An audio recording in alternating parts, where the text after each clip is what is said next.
नमस्कार दोस्तों, स्वागत है आपका अपने YouTube channel Sudhir Sain tech में। और यदि आप भी कंप्यूटर सीखना चाहते हैं तो इस चैनल को अभी से सब्सक्राइब कर लीजिए और अपने दोस्तों के साथ भी शेयर कीजिए ताकि वे भी कंप्यूटर कोर्स को अच्छे से सीख सके। आज हम सीखेंगे एक्सेल में ऑटो फिल लिस्ट कैसे बनाएं और दूसरा कस्टम लिस्ट कैसे बनाएं। बहुत ही आसान है क्योंकि एक्सेल में बहुत सारे काम अपने आप हो जाते हैं और उनको यूज़ करना बहुत ही ईजी है। वर्ड में या किसी और सॉफ्टवेयर में यदि आपको कोई टेबल बनाना हो तो वहाँ पर आपको सब कुछ मैनुअली फिल करना पड़ेगा, लेकिन यदि आप एक्सेल में टेबल बनाते हैं तो उसमें कुछ चीज़ें अपने आप बन जाती है। जैसे हम यहाँ पर नंबर लिखते हैं 1, एंटर 2 और इसको सिलेक्ट करते हैं। देखिए ये प्लस का निशान है, काफ़ी बड़ा दिखाई दे रहा है, लेकिन जब हम इसके कोने पे ले जाएंगे तो ये छोटा हो जाएगा। तो इसको यहीं से पकड़कर नीचे की ओर खींच देंगे तो ये अपने आप समझ जाता है कि हमें किस प्रकार की टेबल चाहिए। तो आप जहाँ तक भी इसको खींचेंगे ये वहीं तक अपने आप नंबर लिखता चला जाएगा। देखिए जैसे हम 15 तक छोड़ते हैं तो ये देखिए आपको लिखने की ज़रूरत नहीं पड़ेगी। 1 2 3 4 5 6 7 ये ऑटोमेटिक नंबर लिखे आ जाएंगे। अब इसी प्रकार यदि हम यहाँ पर सम संख्या लिखें, जैसे यहाँ पर हम 2 लिख देते हैं और यहाँ पर 4, तो ये रूल्स को अपना आप समझ जाता है कि आप किस रूल में संख्या को लिख रहे हैं। तो यहाँ पर दोनों को सिलेक्ट कर लेंगे और यदि हम इसको खींचकर नीचे की ओर ले जाएंगे तो ये आपको सभी सम संख्या यहाँ पर देगा। देखिए 4 के बाद 6 आ गया, फिर 8 आया, फिर 10 आ गया। अब इसी प्रकार हम यदि विषम संख्या लिखेंगे, जैसे यहाँ पर हम 1 लिखते हैं और यहाँ पर हम 3 लिखते हैं और इन दोनों को सिलेक्ट करते हैं और इसको यहाँ से पकड़कर नीचे की ओर खींच देते हैं। तो ये देखिए सभी विषम संख्या यहाँ पर आ चुकी है। एक के बाद हमने 3 लिखा, फिर 5, फिर 7। ये ऑटोमेटिकली उतना ही गैप देकर यहाँ पर लिख देता है। जैसे हम रीजनिंग पढ़ते हैं और उसमें आपने सीरीज पढ़ी होगी, तो इसी प्रकार से ये उसको फॉलो करता है। ये समझ जाता है कि हमें अगली संख्या कौन सी लिखनी है। बहुत ही अच्छी कमांड है और आपको ये काफ़ी पसंद आई होगी। अब आप इसी प्रकार बाएं से दाएं भी बना सकते हैं। जैसे मैंने यहाँ पर 2 लिखा और यहाँ पर 4 लिखा, दोनों को सिलेक्ट किया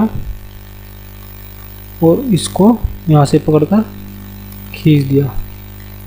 तो ये देखिए यदि हम बाएं से दाएं बनाते हैं तो ये सीरीज हमारी ऐसे ही काम करती है।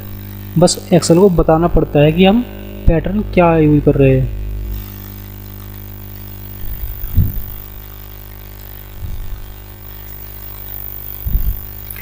अब देखिए जैसे हमें 1 से लेकर 10 तक के टेबल लिखना है तो हम बहुत ही आसानी से कैसे लिख सकते हैं। जैसे हम यहाँ पर 1 लिखेंगे और यहाँ पर 2 लिखेंगे तो इसको पता लग गया कि हमारे सीरीज में जो है एक एक जुड़ता जा रहा है। तो हम दोनों को सिलेक्ट कर लेंगे और यहाँ से पकड़कर 10 तक खींच देंगे। ये देखिए नंबर भी वहाँ पर हमें चमकता रहेगा। ये देखिए 10 तक आ गया तो हम यहाँ पर छोड़ देंगे 10। अब इसी प्रकार हम इसको बता देंगे कि हमें यहाँ पर 2 लिखना है और यहाँ पर 4 लिखना है और यहाँ पर 6 लिखना है, यहाँ पर 8 लिखना है, यहाँ पर 10 लिखना है।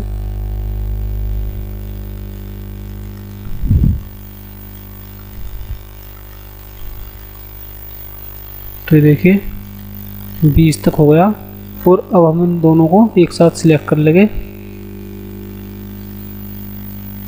और नीचे 10 तक इसको खींच देंगे। ये देखिए 10 तक हमने खींच दिया। तो देखिए हमारे 10 तक के टेबल बनकर तैयार हो गए। तो बहुत ही इजी है और आपको यूज करने में मज़ा भी आएगा। अब इसमें देख लेते हैं हम इसका यूज कहाँ कहाँ पर कर सकते हैं। जैसे मान लिया हमें यहाँ पर हमें डालना है 2001, इससे आगे लिखना हमें 2002 और हमें इसी प्रकार 2025 तक का टेबल बनाना है। तो हम इसको यहाँ से सिलेक्ट करेंगे और यहाँ से बढ़ाते जाएंगे 2025 तक। देखिए 23, 24 और नीचे जहाँ तक भी आप इसको ड्रैग करेंगे वहीं तक ये चलता चला जाएगा। ये देखिए 2025। तो ये देखिए 2025 तक की हमारी टेबल बन चुकी है। अब ये तो हुआ केवल नंबर वाला, ये तो रही केवल नंबर की बात।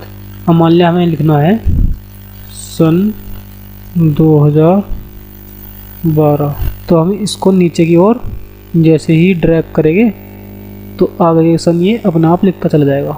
ये देखिए 2012, 13, 14, 15। तो इसमें आपका हिंदी का वर्ड वही लिखा आएगा और आगे जो सन लिखा है वो अपना आप चेंज होता हुआ चला जाएगा।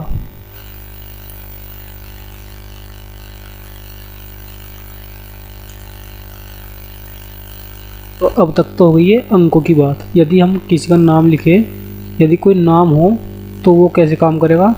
तो एक्सेल में एक लिस्ट पहले से दी हुई होती है जिसको हम कस्टम लिस्ट बोलते हैं। जैसे हम यहाँ पर लिखेंगे SUNDAY संडे, और इसको यहाँ से पकड़कर नीचे की ओर खींच देंगे। ये देखिए Sunday, Monday, Tuesday, Wednesday, Thursday, Friday. उस एक्सेल को पता है पहले से कि सैटरडे के बाद फिर से संडे आएगा, तो ये इसी प्रकार आगे की तरफ बढ़ता रहेगा। यदि हम कोई स्कीम या स्कूल के जब पेपर चलते हैं, एग्ज़ाम चलते हैं, तो पेपर लिस्ट बनाते हैं, तो उसमें ये बहुत यूज़फुल होता है। तो ये जो लिस्ट बनाई है ये एक्सेल ने बनाई है अपनी कस्टम लिस्ट से। यदि आप कस्टम लिस्ट ऐड करना चाहते हैं तो वो आप कहाँ से ऐड करेंगे वो आपको बता देता हूँ। जैसे यहाँ से फाइल पर जाएंगे तो यहाँ पर आपको दिखाई देंगे ऑप्शन, इस पर क्लिक करेंगे और यहाँ पे एडवांस में जाएंगे और इसको नीचे की तरफ ले जाएंगे। तो यहाँ पर आपको लिखा हुआ दिखाई देगा create list for use in source and field sequence. तो एडिट कस्टम लिस्ट पर क्लिक करेंगे। फिर देखिए कुछ लिस्ट यहाँ पर पहले से है, तो ऐसे यहाँ पर जनवरी फरवरी आपको मिल जाएगी, लेकिन ये इंग्लिश में है। यदि हम हिंदी में लिखना चाहें तो यहाँ पर हिंदी में एक लिस्ट ऐड कर लेते हैं। जैसे मैं यहाँ पर करता हूँ रविवार,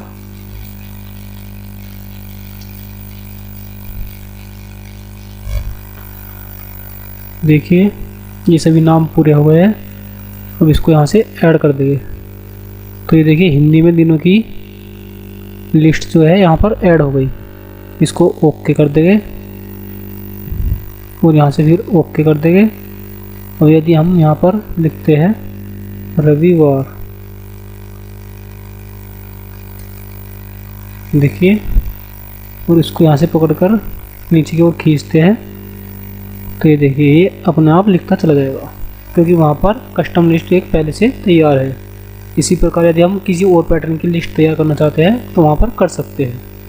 तो आशा करता हूँ कि आप ऑटो फिल लिस्ट और कस्टम लिस्ट बनाना सीख गए होंगे, और ऐसे ही हम आगे और भी सीखेंगे। यदि आपको वीडियो अच्छी लगी है तो वीडियो को लाइक कीजिए, सब्सक्राइब कीजिए और अपने दोस्तों के साथ भी शेयर कीजिए, ताकि वे भी इसी प्रकार से एक्सेल को सीख सके। जय हिंद, जय भारत।